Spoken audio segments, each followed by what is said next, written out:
Bienvenue. Aujourd'hui, on se penche sur une question très concrète, une question qu'on s'est tous déjà posée. Ce fameux contrat d'entretien de chauffage qu'on nous propose, est-ce que c'est vraiment indispensable ou juste un abonnement de plus? C'est une excellente question. Surtout aujourd'hui, on est submergé d'abonnements pour tout et n'importe quoi. Exactement. Donc la question est légitime. L'idée, c'est vraiment de démystifier ça, de regarder au-delà de la simple visite de routine pour voir ce qu'il y a derrière. Et c'est notre mission du jour. On a une source qui s'appelle Contrat d'entretien annuel, sécurité et performance. Alors, décortiquons ça ensemble. Allons-y. Bon, alors allons droit au but. Je souscris à un de ces contrats. Un technicien vient chez moi. Concrètement, il fait quoi? La source parle de vérification, de nettoyage, de réglage. Ça a l'air assez classique, non? Oui, sur le papier, ça peut paraître standard. Mais en fait, ça va bien au-delà d'un simple coup de chiffon. Ah oui, hein? Ah oui, ce n'est pas un coup d'œil. La source, elle est très claire là-dessus. Elle donne des exemples précis. Le technicien va contrôler le circuit hydraulique, mesurer la pression. D'accord. Mais surtout, et c'est ça le plus important, il va inspecter la combustion et analyser les émissions polluantes. Et là, on est au cœur du réacteur, si vous voulez. On est vraiment dans un bilan de santé préventif pour le système alors? C'est exactement ça. Le mot-clé, c'est la prévention. Anticiper la panne, l'anomalie ou pire, l'accident. Mais honnêtement, pour une chaudière qui est quasi neuve, qui a peut-être 2 ou 3 ans, est-ce que c'est pas un peu excessif tout ça? C'est une très bonne remarque. On pourrait se dire ça. On a l'impression de payer pour une visite où le technicien va juste cocher 2, 3 cases et repartir. Et c'est un piège. Sur une chaudière neuve, le technicien, il ne cherche pas l'usure. Il cherche les défauts de jeunesse. C'est-à-dire? Un réglage d'usine qui est peut-être pas parfaitement adapté à l'isolation de la maison, par exemple. Ou une pression qui a un tout petit peu bougé après les premiers mois de chauffe. Je vois. C'est un peu comme le premier contrôle technique pour une voiture neuve. On s'assure que tout est parfaitement calibré pour que ça dure dans le temps. C'est vrai que quand j'entends circuit hydraulique, je suis un peu perdue. Pour moi, c'est juste des tuyaux avec de l'eau chaude dedans. Qu'est-ce qu'il peut y avoir de si compliqué? C'est une bonne image, les tuyaux. Si on file la métaphore, le circuit hydraulique, c'est un peu le système sanguin de votre maison. D'accord. Donc, la visite annuelle, elle s'assure que tout ce système circulatoire est en parfaite santé. Vu comme ça, c'est plus clair. On ne vérifie pas seulement l'appareil, mais tout son écosystème en fait. Tout à fait. Et ce qui est intéressant, c'est que le technicien devient une sorte de consultant en énergie pour la maison. Ah oui. En 1 heure, il va collecter une quantité de données sur la performance réelle du système. Et en analysant la combustion, il ne vérifie pas que la sécurité. Il mesure l'efficacité.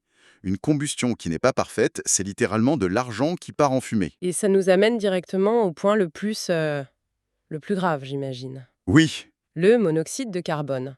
La source, en fait, un point central. absolument.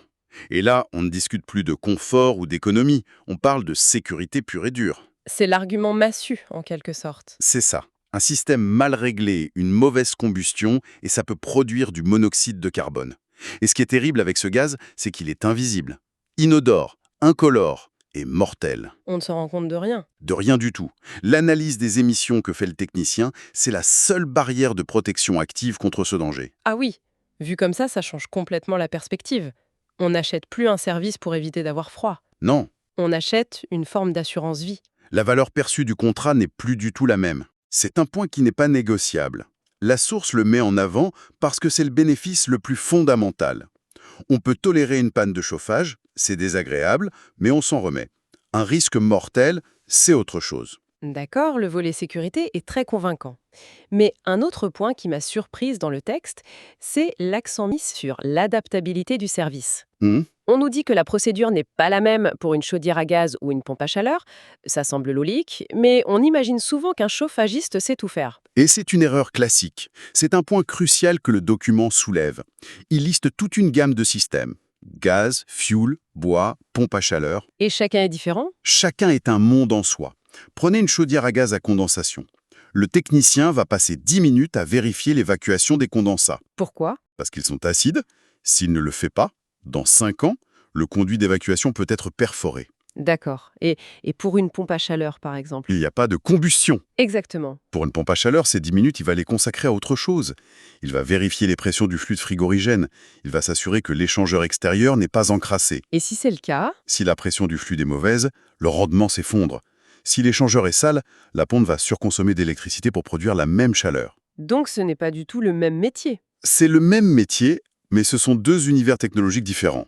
Envoyer un spécialiste du gaz pour une pompe à chaleur, c'est un peu comme demander à un mécanicien de moteur diesel de réparer une voiture électrique. C'est une très bonne image. Il connaît les grands principes, mais les points de défaillance spécifiques, ça lui échappera. Le conseil, c'est donc de chercher un expert de sa propre technologie, pas juste un chauffagiste. Précisément. La source ajoute aussi que le professionnel donne des conseils personnalisés. Est-ce que c'est un argument marketing ou il y a une vraie valeur ajoutée? Oh, il y a une valeur énorme si le technicien est bon. C'est l'occasion d'avoir un diagnostic en conditions réelles. Comme quoi, par exemple? Il peut remarquer que le thermostat est mal placé, trop près d'une fenêtre. Il peut expliquer comment bien purger les radiateurs, ou même suggérer des réglages plus fins sur la courbe de chauffe. D'accord, c'est une vraie consultation. C'est ça qui transforme la maintenance en un vrai service. On a donc la base achat, la visite, l'expertise. Mais le texte parle aussi d'avantages supplémentaires. Et là, on parle du service de dépannage prioritaire. Oui. Alors là, mon côté un peu sceptique se réveille. Est-ce que c'est une vraie garantie ou juste une promesse en l'air?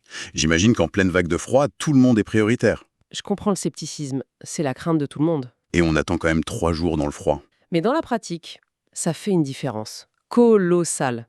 L'hiver dernier, il fait moins 10 degrés, un couple sans contrat appelle, chaudière en panne. Le planning est plein pour 5 jours. Le cauchemar. Ils ont dû aller à l'hôtel. Le même jour, un client sous contrat appelle pour la même panne. Il a été dépanné dans l'après-midi. La différence, elle est là. Elle est très concrète. Bon, c'est une police d'assurance contre le froid. C'est un argument percutant, c'est vrai. Mais la source prévient que la prise en charge peut varier.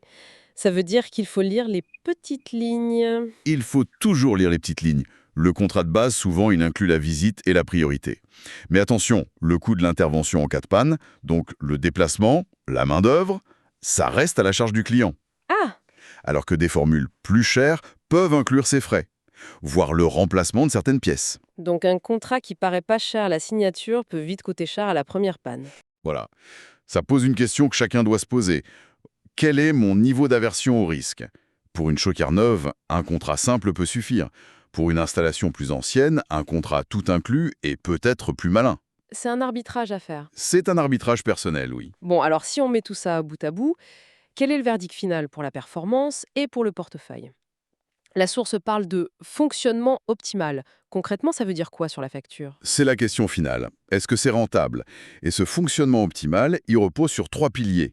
L'amélioration du rendement, la réduction de la consommation et la durée de vie de l'appareil. Prenons le rendement. Ça sonne un peu technique. Si un entretien améliore le rendement de, disons, 5%, ça représente quoi en euros? C'est très simple. Le rendement, c'est le rapport entre l'énergie que vous payez, le gaz par exemple, et la chaleur que vous obtenez vraiment chez vous. D'accord. Un brûleur un peu encrassé, des réglages qui ont dérivé, ça peut facilement faire chuter le rendement de 5 à 10%. Sur une facture annuelle de 1 500 €, 5%, c'est 75 €. 150 € pour 10%. Voilà. Et souvent, rien que cette économie, elle couvre déjà le prix du contrat d'entretien de base. Et la durée de vie des pièces? Ça, c'est plus difficile à chiffrer, mais c'est un gain direct. Absolument. Une pièce qui fonctionne en dehors de ses paramètres optimaux, elle s'use beaucoup plus vite. C'est comme rouler avec des pneus sous-gonflés. On use le pneu prématurément. C'est ça. Pour une chaudière, un circulateur qui force, un échangeur qui s'entarte, ce sont des pannes qui coûtent cher et qu'on peut éviter, ou en tout cas retarder. Et une pièce comme ça coûte combien à remplacer? Remplacer la carte électronique ou le circulateur, on parle de 300 à 600 €, facilement. Si l'entretien annuel repousse cette dépense de quelques années, le contrat est déjà largement amorti. Donc, si je résume, le coût du contrat, ce n'est pas une simple dépense. Il peut être compensé, voire même dépassé, par les économies d'énergie et les pannes évitées. C'est la meilleure façon de le voir. Ce n'est pas une dépense, c'est un investissement. Un investissement dans l'efficacité, la sécurité et la longévité d'un des équipements les plus chers de la maison. Alors pour conclure et revenir à notre question de départ, tranquillité d'esprit bien placée ou abonnement superflu, la réponse semble claire. Oui, C'est bien plus qu'une simple tranquillité d'esprit. C'est un acte de gestion active de son foyer. Ça touche à la sécurité, à l'efficacité et à la sérénité. tout à fait. Il garantit que le système fonctionne non seulement correctement, mais de manière optimale. La clé, c'est de ne pas choisir un contrat les yeux fermés. Il faut comprendre ce qui est inclus et choisir la formule la plus adaptée. Il n'y a pas une seule bonne réponse, mais une solution intelligente pour chaque situation. Exactement. Cette analyse nous a donné des outils très pratiques. Mais elle nous laisse avec une réflexion un peu plus large, je trouve. Dans un monde où l'on souscrit à tant de services pour le divertissement, la musique, les livraisons, quelle valeur réelle est-ce qu'on devrait accorder à un abonnement qui assure le confort et la sécurité les plus fondamentaux de notre propre foyer?